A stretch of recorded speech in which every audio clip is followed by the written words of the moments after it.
ರಾಮ ಮಂದಿರದ ಕಟ್ಟಡವನ್ನ ಕಲ್ಲಿನಿಂದ ನಿರ್ಮಿಸಲಾಗಿದೆ. ಇಲ್ಲಿ ದೇಶದ ರಾಮ ಭಕ್ತರು ಪೂಜೆ ಸಲ್ಲಿಸಿ ನೀಡಿದ ಇಟ್ಟಿಗೆ ಬಳಸಿಲ್ಲ ಎಂದು ಕೆಪಿಸಿಸಿ ವಕ್ತಾರ ಆಯನೂರು ಮಂಜುನಾಥ್ ದೂರಿದ್ದಾರೆ. ಶಿಕಾರಿಪುರ ತಾಲೂಕಿನ ಮಳವಳ್ಳಿ ಅಗ್ರಹಾರ ಮುಚುಡಿ ಗ್ರಾಮ ಪಂಚಾಯಿತಿ ವ್ಯಾಪ್ತಿಯ ಮನಹಳ್ಳಿಯಲ್ಲಿ ಆಯೋಜಿಸಿದ್ದ ಕಾಂಗ್ರೆಸ್ ಅಭ್ಯರ್ಥಿ ಗೀತಾ ಶಿವರಾಜ್ ಕುಮಾರ್ ಪರ ಮತಯಾಚನೆ ಸಭೆಯಲ್ಲಿ ಮಾತನಾಡಿದರು. ರಾಮ ಮಂದಿರ ನಿರ್ಮಾಣದ ಬಗ್ಗೆ ಯಾವುದೇ ಆಕ್ಷೇಪಣೆ ಇಲ್ಲ. ಆದರೆ ರಾಮ ಮಂದಿರ ಕಟ್ಟಡ ನಿರ್ಮಾಣಕ್ಕೆ 3,800 ಕೋಟಿ ದೇಣಿಗೆ ಸಂಗ್ರಹದೊಂದಿಗೆ ಪ್ರತಿ ಹಳ್ಳಿಯ ಜನರಿಂದ ಇಟ್ಟಿಗೆ ಸಂಗ್ರಹಿಸಲಾಗಿದೆ. ಜನರು ಇಟ್ಟಿಗೆಗೆ ಪೂಜೆ ಸಲ್ಲಿಸಿ ಅಯೋಧ್ಯೆಗೆ ಕಳುಹಿಸಿಕೊಟ್ಟಿದ್ದರು. ಆದರೆ ಕಟ್ಟಡ ನಿರ್ಮಾಣಕ್ಕೆ ಇಟ್ಟಿಗೆ ಬಳಕೆ ಆಗಿಲ್ಲ. ಇದರಿಂದ ಭಕ್ತರ ಧಾರ್ಮಿಕ ಭಾವನೆಗೆ ಧಕ್ಕೆ ಉಂಟಾಗಿದೆ. ಇಲ್ಲಿ ಚುನಾವಣೆಯ ಉದ್ದೇಶದಿಂದ ಅರೆಬರೆಯಾಗಿ ರಾಮ ಮಂದಿರ ಉದ್ಘಾಟಿಸಲಾಗಿದೆ. ರಾಮ ಭಕ್ತರು ನೀಡಿದ ಇಟ್ಟಿಗೆ ಎಲ್ಲಿ ಹೋದವು? ಇದಕ್ಕೆ ಸಂಸದ BY ರಾಘವೇಂದ್ರ ಉತ್ತರಿಸಬೇಕು. ಇಲ್ಲಿ ರಾಮ ಮಂದಿರ ನಿರ್ಮಾಣ ಜನರಿಂದ ಆಗಿದೆ. ಆದರೆ ಬಿಜೆಪಿ ಹಾಗೂ ಸ್ಥಳೀಯ ಸಂಸದರು ರಾಮನ ಹೆಸರಿನಲ್ಲಿ ಮತ ಯಾಚಿಸುತ್ತಿದ್ದಾರೆ. ಆದ್ದರಿಂದ ಇಲ್ಲಿ ಅರ್ಹತೆ ಕಳೆದುಕೊಂಡಿದ್ದಾರೆ ಎಂದರು. 100 ಕೋಟಿ ರೂಪಾಯಿ ರಾಮ ಮಂದಿರ ಕಟ್ಟಕ್ಕೋಸ್ಕರ. ಇನ್ನು ರಾಮ ಮಂದಿರ ಪೂರ್ಣಗೊಂಡಿಲ್ಲ.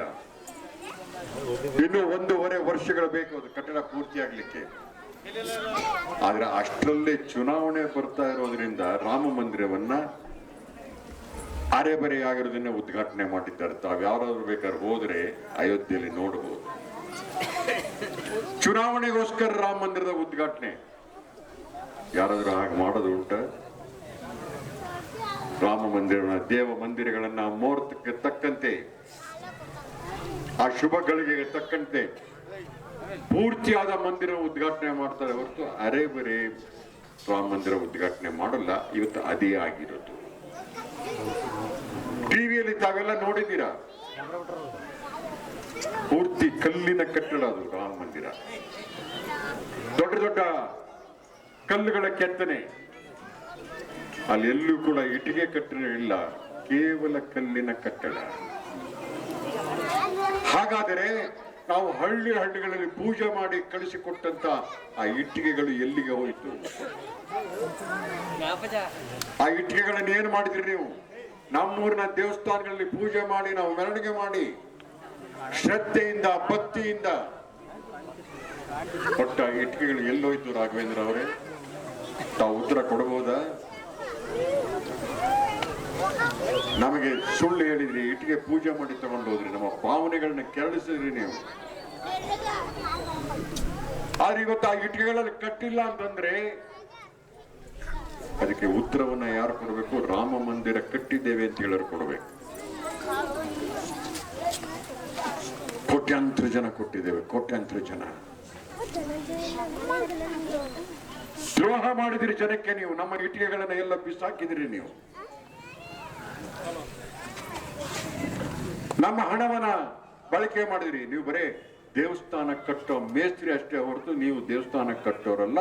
ಕಟ್ಟಿದ್ದು ಈ ದೇಶದ ಜನ. ನೀವು ಬರೀ ಮೇಸ್ತ್ರಿ ಕೆಲಸ.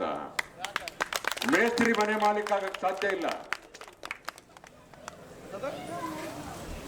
ಆಯ್ತು, ರಾಮ ಮಂದಿರ ಉದ್ಘಾಟನೆ ಮಾಡಿ ರಾಮನ ಹೆಸರಿನಲ್ಲಿ ಓಟ್ ಕೇಳ್ತಾ ಇದ್ದೀರಲ್ಲ ರಾಘವೇಂದ್ರ ಅವರೇ, ಬಿಜೆಪಿ ಅವರೇ.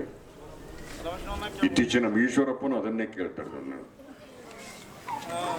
ಆ ಈಶ್ವರಪ್ಪ ಹೇಳ್ತಾರೆ, ಅವ್ರದ್ದು ಎದೆ ಬಗೆದು ಬಿಟ್ರೆ ಒಂದ್ ಕಡೆ ರಾಮ ಇದಾನಂತೆ, ಇನ್ನೊಂದ್ ಕಡೆ ಮೋದಿ. ಬಗೆದು ನೋಡ್ಬೇಕು ನಾವು ಉಳಿತಾನ ಹೆಂಗೆ ಅಂತ. ಹೃದಯ ಇಲ್ಲ ಅಂತ ಆಯ್ತಲ್ಲ. ಹೃದಯ ಬಗೆದ ಮೇಲೆ ಏನು ಆಂಜನೇಯನ ವಂಶಸ್ಥರು ಇವರು. ಹೃದಯ ಬಗೆದ ತಕ್ಷಣಕ್ಕೆ ರಾಮ ಕಂಡು ಬಿಡಕ್ಕೆ ಹೋಗ್ಲಿ, ಅಷ್ಟಕ್ಕೆ ಸುಮ್ಮನಾದ್ರ ಈಶ್ವರಪ್ಪನವರು. ಇನ್ನೊಂದು ಮಾತು ಹೇಳಿದ್ರು ಅವರು, ಸನ್ಮಾನ್ಯ ಯಡಿಯೂರಪ್ಪನವರ ಎದೆಯನ್ನು ಬಗೆದ್ರೆ ಒಂದ್ ಕಡೆ ಅವರ ಮಕ್ಕಳು ಕಾಣ್ತಾರೆ ಅಂತ, ಇನ್ನೊಂದು ಕಡೆ ಯಾರು ಯಾರದು ಯಾರದು ಆತರ ಒಬ್ಬ ಹಿರಿಯ ರಾಜಕಾರಣಿ 80-85 ವರ್ಷ ಆಗಿರ್ತಕ್ಕಂಥ ವಯೋವೃದ್ಧನ ಬಗ್ಗೆ ಯಾವುದೋ ಒಂದು ಹೆಣ್ಣಿನ ಹೆಸರು ಹೇಳಿ ನಿಮ್ಮ ಹೃದಯದಲ್ಲಿ ಅವರಿದ್ದಾರೆ ಅಂತ ಹೇಳಿದ್ರೆ ನಾಚಿಕೆ ಆಗ್ಬೇಕಲ್ವಾ? ಆ ಹಿರಿಯ ನಾಯಕನ ಬಗ್ಗೆ ಈಶ್ವರಪ್ಪನವರು ಹೇಳಿದ್ರು, ಅವ್ರು ಹೆಂಗೆ ಈ ಇಳಿ ವಯಸ್ಸೊಳಗೆ ಅಂತ ಒಂದು ಆಪಾದನೆನ ಆರೋಪ ಹೊತ್ಕೊಂಡು ತಮ್ಮ ಮಕ್ಕಳೆದ್ರಿಗೆ ಹೆಂಗ್ ತಲೆ ಎತ್ಕೊಂಡು ಓಡಾಡಬೇಕು, ಮೊಮ್ಮಕ್ಕಳೆದ್ರಿಗೆ ಹೆಂಗ್ ಓಡಾಡಬೇಕು, ಸೊಸೆಯರೆದ್ರಿಗೆ ಏನಂತ ತಲೆ ಎತ್ಕೊಂಡು ತಿರುಗಬೇಕು. ಸೊಸೆಯರೆದ್ರಿಗೆ ಅವ್ರ ಹೃದಯದಾಗ ಅವ್ರು ಯಾರೋ ಇದಾರಂತೆ ಈ ವಯಸ್ಸಲ್ಲೂ. ನೋಡಿ ಮುಂಚಂಗಾರೆ ಕತೆ ಏನು, ಈಗಲೇ ಹೆಂಗಿದ್ದ ಮೇಲೆ ಅದನ್ನ ಯಾರು ಅಲ್ಲಗಳಿಲ್ಲ. ನಾನು ಒಂದು ಕಾಲದಲ್ಲಿ ಬಿಜೆಪಿಯಲ್ಲಿದ್ದೆ. ನಾನಿದ್ದಾಗ ಈ ಮಾತನ್ನ ಹೇಳಿದ್ರೆ ಯಾರಾದ್ರೂ ಅದಕ್ಕೆ ತಕ್ಕ ಉತ್ತರ ಕೊಡ್ತಾ ಇದ್ದೆ. ಯಾಕೆಂದ್ರೆ ಅವರು ನಮ್ಮ ನಾಯಕರಾಗಿದ್ದರು. ಇವತ್ತು ಒಬ್ಬರು ಯಡಿಯೂರಪ್ಪನವರ ಪರವಾಗಿ ಮಾತಾಡೋರಿಲ್ಲ, ಒಬ್ರು ಮಾತಾಡೋದಿಲ್ಲ. ಈಶ್ವರಪ್ಪ ಹೇಳಿದ್ದಕ್ಕೆಲ್ಲ ಮೌನವಾಗಿದ್ದಾರೆ. ನೀವೇ ಇಲ್ಲಿ ನಿಂತಿರ್ತಕ್ಕಂಥ ಯುವಕರು ನಿಮ್ಮ ತಂದೆ ಬಗ್ಗೆ ಯಾರಾದ್ರೂ ಏನಾದ್ರು ಅಂದ್ರೆ ಸುಮ್ಮನೆ ಮನೆಗೆ ಹೋಗ್ತೀರಾ? ಏನ್ ಮಾಡ್ತಿದ್ರಿ? 4 ದೌಡೆ ಉದ್ರು. ಯಾರು ಏನು ಕೇಳಲಿಲ್ಲ, ಹೋಗ್ಲಿ ಬೇಡ. ಆ ಅಪ್ಪನ ಆಸ್ತಿಗೆ ಉತ್ತರಾಧಿಕಾರಿಗಳಾಗಿಕೊಂಡಿರೋರು, ಅಪ್ಪನ ಅಧಿಕಾರಕ್ಕೆ ವಾರಸ್ದಾರಾಗಿಕೊಂಡಿರೋರು, ಆ ಇಬ್ರು ಮಕ್ಕಳಾರು ಕೇಳ್ಬೇಕಾದ್ರೆ ಏನೇ ನಮ್ಮ ಅಪ್ಪನ ಬಗ್ಗೆ ಹೆಂಗ್ ಮಾತಾಡ್ತಾ ಇದ್ಯಾ, ಹಲ್ಲು ಬಿಗಿ ಹಿಡ್ಕೊಂಡು ಮಾತಾಡು ಅಂತ ಹೇಳ್ಬೇಕಿತ್ತಲ್ವಾ? ಹೇಳಲೇ ಇಲ್ಲ. ಅಪ್ಪನ ಆಸ್ತಿ ಬೇಕು, ಅಪ್ಪನ ಅಧಿಕಾರ ಬೇಕು, ಅರೆ ಅಪ್ಪನ ಮರ್ಯಾದೆ ಬೇಡ, ದುಡ್ಡು ಬೇಕು. ಅಪ್ಪನ ಮರ್ಯಾದೆಯನ್ನ ಕಾಪಾಡಕ್ಕಾಗದಿರ್ತಕ್ಕಂಥ ಮಕ್ಕಳು ಎಂಪಿಗಳಾಗಿ ಈ ದೇಶದ ಮರ್ಯಾದೆ ಕಾಪಾಡಕ್ ಸಾಧ್ಯ ಇದೆಯಾ? ಈ ದೇಶದ ಮರ್ಯಾದೆ ಕಾಪಾಡಕ್ಕೆ ಗೀತಕ್ಕನ ಗೆಲುವಿನ